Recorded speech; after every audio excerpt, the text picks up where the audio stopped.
नमस्कार दोस्तों, मैं रवि, आप देख रहे हैं मनी लाइफ। मनी लाइफ में आपका स्वागत है। दोस्तों, हमारे चैनल पे नए हैं तो सब्सक्राइब कीजिएगा, नोटिफिकेशन ऑन कर लीजिएगा ताकि हमारी खबरें सबसे पहले आप तक पहुंचे। बिहार में महागठबंधन में सीटों पर क्या बात बन गई है? नहीं दोस्तों, ये गलत बात है। जो भी खबरें उड़ा रहा है वो गलत है। अभी तक राजद और कांग्रेस के बीच तकरार जारी है, खींचतान सीटों के लिए जारी है, ब्लैकमेलिंग जारी है, एक दूसरे पर दबाव बनाना जारी है। बिहार विधानसभा चुनाव में महागठबंधन में सीटों पर के बंटवारे पर चर्चा जारी है। राष्ट्रीय जनता दल और कांग्रेस के बीच आम सहमति बनाने की कोशिश की जा रही है। कांग्रेस अधिक सीटों की मांग कर रही है। वह पिछले चुनाव में 70 सीटों पर कांग्रेस ने चुनाव लड़ा था। उसका कहना है कि हमारी शक्ति बढ़ी है, हमारा पूरा तंत्र बढ़ा है, हमारी पूरा ताकतें बढ़ी है। एक अच्छे नेता का भी आगमन हुआ है, मतलब प्रदेश अध्यक्ष हैं, दलित नेता हैं।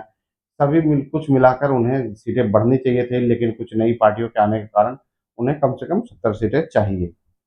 लेकिन आरजेडी जो है अन्य दलों को शामिल करना चाह रही है, उसके कारण सीटें कांग्रेस की कम करना चाह रही है। अगले विधानसभा चुनाव को लेकर महागठबंधन में आरजेडी जो है कांग्रेस के बीच सीटों पर बातचीत चल रही है। सूत्रों से पता चला है कि बात लगभग आखिरी दौर में है, लेकिन सहमति अभी पूरी तरह से नहीं बन पाई है। कांग्रेस 70 सीटें चाहती है, जबकि राजद उसे 45 से 50 सीटों तक ही ऑफर कर रही है। इससे ज़्यादा सीटें को देने को तैयार नहीं है। हालांकि उम्मीद है कि 55 सीटों तक मिल जाएगा, अगर कुछ मान मनौबल की गई तो। बिहार विधानसभा चुनाव में कुल बिहार में 243 विधानसभा है, और 2020 के चुनाव में आरजेडी ने 144, कांग्रेस ने 70 और वामपंथी दल 29 सीटों पर चुनाव लड़ा था। वामपंथी दलों ने राजद 75 सीटें जीतकर सबसे बड़ी पार्टी बनी थी, लेकिन कांग्रेस को सिर्फ 19 सीटों पर ही जीत मिली थी। लेकिन सीपीआई एमएल ने 19 में से 12 सीटें जीतकर अच्छा प्रदर्शन किया। इंडियन एक्सप्रेस की खबर के मुताबिक आरजेडी इस बार 135 से 40 सीटों पर चुनाव लड़ने की तैयारी कर रही है। पार्टी के एक बड़े नेता ने बताया कि हमने कांग्रेस को यह समझाने की कोशिश की है कि इस बार ज़्यादा साथियों को लेना है, नए साथियों को लेना है, इसलिए कुछ सीटें आपकी कम करनी होगी ताकि दूसरी पार्टियों को भी जगह दी जा सके। उसमें महत्वपूर्ण है पशुपति पारस के एलजेपी को भी शामिल किया जा सकता है।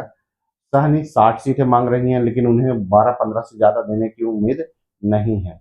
वहीं पशुपति पारस को 2 से 3 सीटें मिल सकती हैं। तो ये सारी सीटें कांग्रेस के कोटे से ही जाएंगी। वाम दल भी चाहते हैं कि उन्हें ज़्यादा सीटें मिले।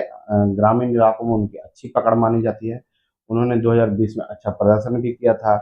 2024 के लोकसभा चुनाव में भी वो उन्होंने 2 सीटें जीती थी। तो इस आधार पर उन्हें सीटें ज़्यादा मिलनी चाहिए। महागठबंधन में एआईएमआईएम को शामिल नहीं किया जाएगा, यह लगभग तय हो गया है। इसमें तेजस्वी यादव भी और राजद सुप्रीमो लालू यादव को भी इस बात की अ, इस बात पर सहमति नहीं है कि एमआईएम को गठबंधन में शामिल किया जाए। असदुद्दीन ओवैसी की पार्टी को की वजह से राज्य के दूसरे हिस्सों में गठबंधन को नुकसान हो सकता है, क्योंकि वहाँ जो मुस्लिम वोटर के अलावा बाकी वोटर हैं वो भी जा सकते हैं, क्योंकि वो कट्टर मुस्लिम नेता माने जाते हैं। तो सीमांचल में तो राजद को इससे फायदा होगा, लेकिन राजद का मानना है, लालू और तेजस्वी का मानना है कि राज्य के दूसरे हिस्सों में सीमांचल के 2-3-4 जिलों को छोड़कर बाकी क्षेत्रों में उन्हें नुकसान हो सकता है। सीमांचल में भले ही एमआईएम मददगार बन जाए, लेकिन बाकी राज्य में उन्हें नुकसान उठाना पड़ सकता है। यही वजह थी कि 2020 में लालू प्रसाद ने एसडीपीआई जैसे संगठनों को भी गठबंधन से बाहर रखा था। इसका मतलब है कि राजद को लगता है कि उन्हें दूसरी जगह एमआईएम के कारण वोट नहीं मिलेंगे। सीटों के बंटवारे को लेकर बातचीत चल रही है। देखना होगा कि राजद और कांग्रेस के बीच कहाँ पर जाकर फाइनल समझौता हो पाता है। बाकी पार्टियों को भी कितनी सीटें मिलती हैं, यह भी देखना होगा, और इस बार महागठबंधन का प्रदर्शन कैसा रहता है। दोस्तों, आप देख रहे हैं मनी लाइफ। मैं हूं रवि। मिलते हैं अगले न्यूज में नए वीडियो।